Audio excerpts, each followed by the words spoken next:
Russia, Ukraine இந்த பிரச்சனையில escalation அப்படிங்கிறத பார்த்துக்கிட்டு இருக்கோம். அதுவும் குறிப்பா நாப்தோ கேஸ். உக்ரைனோட கேஸ் ஸ்டோரேஜ் ஃபெசிலிட்டி, கேஸ் சப்ளைல மிக பெரும் கம்பெனி வந்து பார்த்தீங்கன்னா, இந்த நாப்தோ கேஸ். ஸோ அதோட ஸ்டோரேஜ் ஃபெசிலிட்டி, அப்புறம் புரொடக்ஷன் சைட்ஸ் கர்கிவ், அப்புறம் செர்னிகிவ் 2 நாளா தொடர்ந்து கன்டினியூஸா அட்டாக் பண்ணிட்டு இருக்கிறாங்க ரஷ்யா.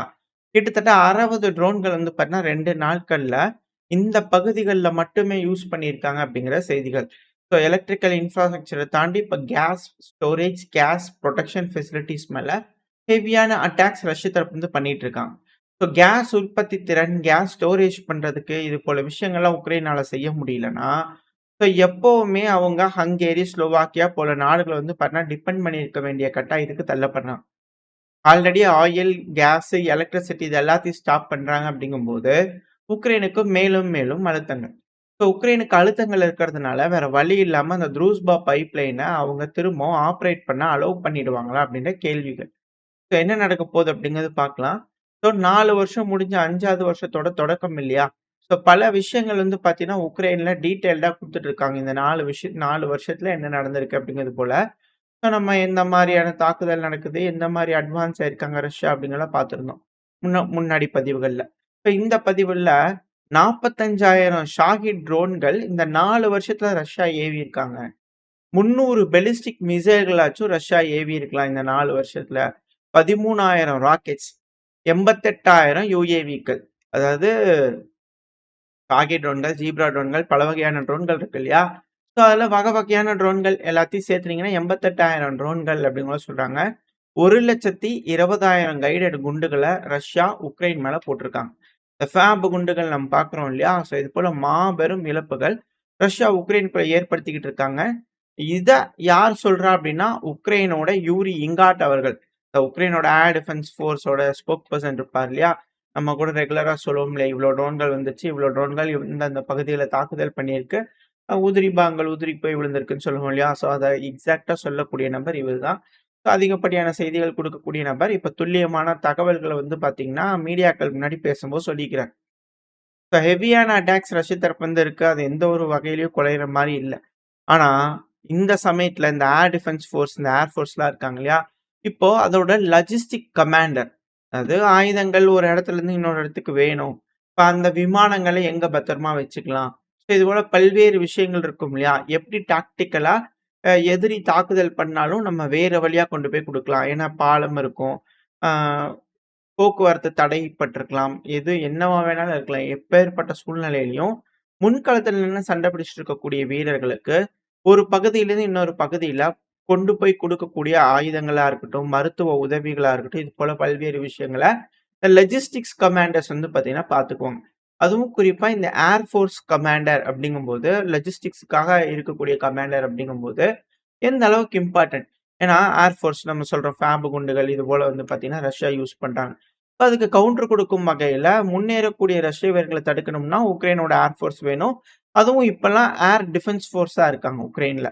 காரணம் என்னன்னா, இந்த விமானங்கள பயன்படுத்தி அவங்க தான் இந்த ஏர் டிஃபென்ஸ் சிஸ்டம்லாம் ஆப்பரேட் பண்றாங்க. இந்த துப்பாக்கி சுடுறது, ஆன்டி ஏர்கிராஃப்ட் இதெல்லாம் வந்து பார்த்தீங்கன்னா பண்ணிட்டு இருக்கிறாங்க. இப்ப எஸ்பியூ இருப்பாங்க இல்லையா? உக்ரைனோட ஸ்பெஷல் பீரோ இருப்பாங்க இல்லையா? அவங்க இந்த கமாண்டர கைது பண்ணிக்கிறாங்க. அது மட்டும் இல்லாம இந்த எஸ்பியோட ஒன் ஆஃப் த ரீஜனுக்கு ஹெட்டா வேற இருக்கிறார். 2 பதவியில இருக்கக்கூடிய ஒரு மிக முக்கியமான ஒரு நபர். இவர ஏன்பா உக்ரைன்ல அரெஸ்ட் பண்ணாங்க அப்படின்னு கேட்டீங்கன்னா, $3,20,000 கிட்ட வந்து பார்த்தீங்கன்னா, பறிமுதல் பண்ணிக்கிறாங்க. ஊழல் வழக்குல இவர பிடிச்சு. அது ஊழல். ஏர் ஃபோர்ஸோட லாஜிஸ்டிக்ஸோட கமாண்டர். $3,20,000 டாலர் தான். நம்ம சேனல்ல தொடர்ந்து பார்த்துக்கிட்டு இருக்கோம். உக்ரைன்ல எந்த அளவுக்கு ஊழல் நடக்குதுன்னு சொல்ட்டு. உக்ரைனோட காசான ஹரினியாஸ்ல கூட அவங்க ஊழல் பண்றது கிடையாது. ஃபுல்லாவே டாலர் தான். அவங்க சீஸ் பண்ணக்கூடிய எல்லாமே வந்து பண்ணா டாலர்ல தான் வந்து பண்ணா சீஸ் பண்ணிக்கிட்டு இருக்கிறாங்க. ஸோ எதுக்காக இது எப்படி படிச்சுக்கிறாங்க அப்படின்னு பார்த்தீங்கன்னா, இந்த விமானங்கள்லாம் நிப்பாட்டுறதுக்கு ஷெல்டர்ஸ் இருக்கும் இல்லையா? ஸோ அதோட கன்ஸ்ட்ரக்ஷன்லலாம் வந்து பார்த்தீங்கன்னா, நெறைய கையாடல் பண்ணிக்கிறார் அப்படிங்கிற போல விஷயங்கள். இது மட்டும் தானா? இல்ல எப்படி இந்த அளவுக்கு ட்ரோன்கள் உள்ள வந்து விழுகுதே, அதுக்கான காரணம் இது போல நபர்களா? அப்படிங்கிற கேள்விகள். ஏன்னா ஒரு இடத்துலருந்து இன்னொரு இடத்துக்கு பொருள் போகணும். ஆ என்ன பண்ணலாம்? 6 மிசைல் குடுத்துரு அப்படிங்கிறது போல சொல்லிட்டு, 3 மிசைல வந்து பார்த்தீங்கன்னா, ஃப்ரண்ட் லைனுக்கு அனுப்பிட்டு, 3 மிசைல் வந்து பார்த்தீங்கன்னா, வேறு பக்கம் வித்துருவாரா? அப்படிங்கிற கேள்விகள் இருக்கு. ஸோ இதுபோல நெறைய குற்றச்சாட்டுகள் இருக்கு. ஆயுதங்கள்லாம் உக்ரைன் வித்தர்றாங்க அப்படிங்கிறது போல. ஸோ இந்த போல ஊழல் வழக்கெல்லாம் பிடிக்கிறது பார்க்கும்போது, இருக்கலாமோ? அப்படிங்கிற மாரி கேள்விகள் வருது. அதெல்லாம் உண்மைதானோ? அப்படிங்கிற மாரி கேள்விகள் இருக்கு. எல்லா வீடியோ பதிவுல மாட்டிக்கிறாங்க கையும் களவுமா. நம்ம சேனல்ல கூட அது போல வீடியோக்கள்லாம் பார்த்திருப்போம். முன்னாடி இந்த பைடன் அவர்களோட காலகட்டத்தில. பட் இப்போ இது போல குரூஷியலான ஒரு டைம்லயும் இன்னும் நடந்துகிட்டு இருக்கா? அப்படிங்கிறது இதுல இருக்கக்கூடிய கேள்வி. இப்போ சூழ்நிலை ரொம்ப மோசமா இருக்கு. ஸோ அப்போ உக்ரைன் வந்து பார்த்தீங்கன்னா, அழுத்தங்கள் பல்வேறு வகையில வந்துகிட்டு இருக்கு. இப்போ உக்ரைன் டெரிட்டோரீஸ விட்டு குடுத்துருவாங்களா? அப்படின்ற கேள்விகள் இருக்கு இல்லையா? இதுக்கு உக்ரைனோட டெப்யூட்டி ஃபாரின் மினிஸ்டர், அதாவது யுஎன்ல வந்து பார்த்தீங்கன்னா, மீட்டிங் நடக்கும்போது மரியானா பெஸ்டா அவர்கள். ஸோ அவங்க வந்து பார்த்தீங்கன்னா, தெளிவா சொல்லிக்கிறாங்க. யுனைட்டட் நேஷன்ஸ் செக்யூரிட்டி கவுன்சில்ல, உக்ரைனான நாங்க ஒருபோதும் வந்து பார்த்தீங்கன்னா, ரஷ்யாக்கு எங்களோட பகுதிகள விட்டுக் குடுக்கவே மாட்டோம். அதுவும் நாங்க சண்டை பிடிக்காத பகுதிகள விட்டுட்டு பின்வாங்குறதுங்கிறது வாய்ப்பே இல்ல. அது டொனஸ்க் பகுதிய குறிப்பா சொல்றாங்க. டொனஸ்க் பகுதிய விட்டு வெளிய போணும் அப்படிங்கிற போல கேட்கறாங்க இல்லையா? அதுக்கு முடியவே முடியாது அப்படிங்கிற போல அவங்க ஆணித்தனமா சொல்லிக்கிறாங்க. அதுவும் யுஎன்ல உட்கார்ந்து. இதே ட்ரம்ப் அவர்கள் இந்த ஸ்டேட் யூனியன் மீட்டிங் நடந்தது இல்லையா? ஸோ அதில பல்வேறு விஷயங்கள் ஈரான பத்தி பேசுனாங்க. நெறைய விஷயங்கள் பேசினாரு. இதுல மிக முக்கியமா வந்து பார்த்தீங்கன்னா, உக்ரைன பத்தி பேசிக்கிறாங்க. அதாவது நாங்க ரொம்ப ஹார்டா வேலை செஞ்சுகிட்டு இருக்கோம். இந்த கொலை மாறி மாறி கொன்னுக்குறாங்க இல்லையா? ஸோ இத நாங்க தடுக்கிறதுக்கு ரொம்ப அதிக அளவுல போராடுறோம் இந்த ரஷ்யா, உக்ரைன் பிரச்சனையில. ஆனா இந்த 9வது வாரம் முடிக்கிறதுங்கிறது ரொம்ப ஹார்டா இருக்கு. அதுவும் குறிப்பா ரஷ்யா, உக்ரைன் இந்த இந்த இவங்க 2 பேரும் இந்த போர் செஞ்சுக்கிறதுனால, மாசத்துக்கு 25,000 வீரர்கள் வந்து பார்த்தீங்கன்னா இறக்குறாங்க. ஒரு மாசத்துக்கும். இத எப்படியாவது முடிக்கணும். சீக்கிரமா முடிவுக்கு கொண்டு வரணும். நாங்க கடுமையா போராடிட்டு இருக்கோம் அப்படிங்கிற டொனால்டு ட்ரம்ப் அவர்கள். அதாவது இந்த டொனால்டு ட்ரம்ப் அவர்களோட தலைமையில இருக்கக்கூடிய விட்டாஃப் அவர்கள் இருக்கார் இல்லையா? ஸ்பெஷல் என்வாய் விட்டாஃப் அவர்கள். அவரே வந்து பார்த்தீங்கன்னா, அனவுன்ஸ் பண்ணிக்கிறார். ஜெனீவால வந்து பார்த்தீங்கன்னா, மீட்டிங் போறாங்க. அடுத்து பேச போறோம் ருஸ்டம் உமர் அவர்கள். அப்புறம் உக்ரைனோட நெகோசியேஷன் டீமோட ஹெட் ருஸ்டம் உமர் அவர்கள். அப்புறம் நெகோசியேஷன் டீமோட பேசப் போறோம். அதுல உக்ரைனோட செக்ரட்டரி நேஷனல் செக்யூரிட்டி கவுன்சிலோட டிஃபென்ஸ் கவுன்சில். ஸோ அவங்க எல்லாருமே வரப்போறாங்க. ஸோ எல்லாத்தையும் உட்காந்து ஜெனீவால உட்கார வச்சு பேச போறோம்.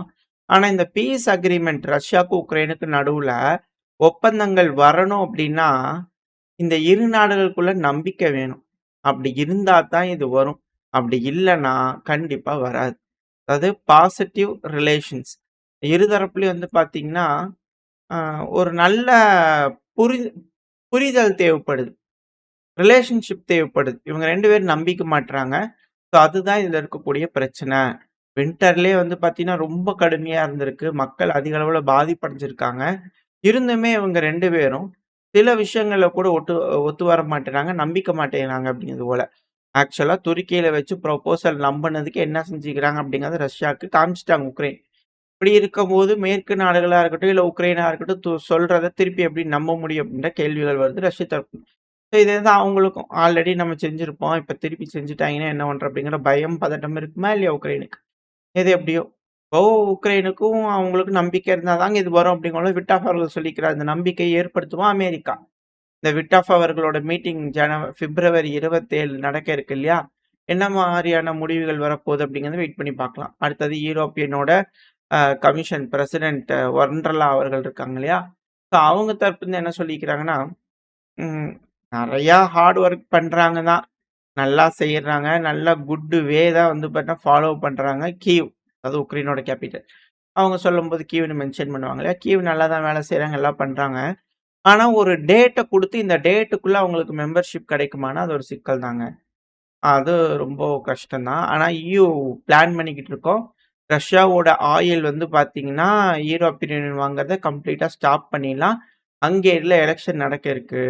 அந்த எலக்ஷன் முடிஞ்ச 3வது நாள்ல வந்து பார்த்தீங்கன்னா, பெர்மனன்ட்டா ரஷ்யாவோட ஆயிலுக்கு பேன போட்டுருவோம். இம்போர்ட்டே கிடையாதுன்னு சொல்லிடலாம். ஏப்ரல் 15 வரைக்கும் கொஞ்சம் தாக்கு பிடிச்சுக்கோங்க. ஒரு 3 நாள் தான். அதுக்கு உடனே 3வது நாள்ல ஹங்கேரி பார்லிமென்டரி எலக்ஷன் முடிஞ்ச உடனே வச்சிரலாம் அப்படிங்கிறது போல. ஹங்கேரியில விக்டர் ஆர்பன் அவர்கள் ஜெயிச்சாரு அப்படின்னா, தோல்வி முடிஞ்சுச்சு. யூரோப்பியன் யூனியனா இருக்கட்டும், உக்ரைனா இருக்கட்டும், அவங்களோட கனவுகள் மொத்தமா குழி தோண்டி படுத்துக்க வேண்டியதுதான். அப்படி இல்ல அப்படின்னா, மேபி வாய்ப்புகள் இருக்கு அப்படிங்கிறது போல சில அனலிஸ்ட்களோட கருத்துக்கள். என்ன நடக்க போகுது அப்படிங்கிறத வெயிட் பண்ணி பார்க்கலாம். ஸோ யாரும் அடிச்சுக்காம பேசி தீர்த்துக்குவாங்கன்ற நம்பிக்கையில இந்த பதிவ நான் முடிச்சுக்கலாம். ஓரளவுக்கான தகவல்கள் இந்த பதிவுல பார்த்திருப்போம்னு நினைக்கிறேன். இந்த பதிவு பத்தி நீங்க என்ன நினைக்கிறீங்க? உங்களோட கருத்துக்கள கமெண்ட் செக்ஷன்ல சொல்லுங்க. அது கூடவே மறக்காம நம்ம சேனல சப்ஸ்கிரைப் பண்ணலாம். மறக்காம சப்ஸ்கிரைப் பண்ணிக்கோங்க. இந்த பதிவு நல்லா இருக்கும்னு நம்பிக்கையில அடுத்த பதிவு உங்கள சந்திக்கிறேன். வரைக்கும் ஸ்டே சேஃப். பை.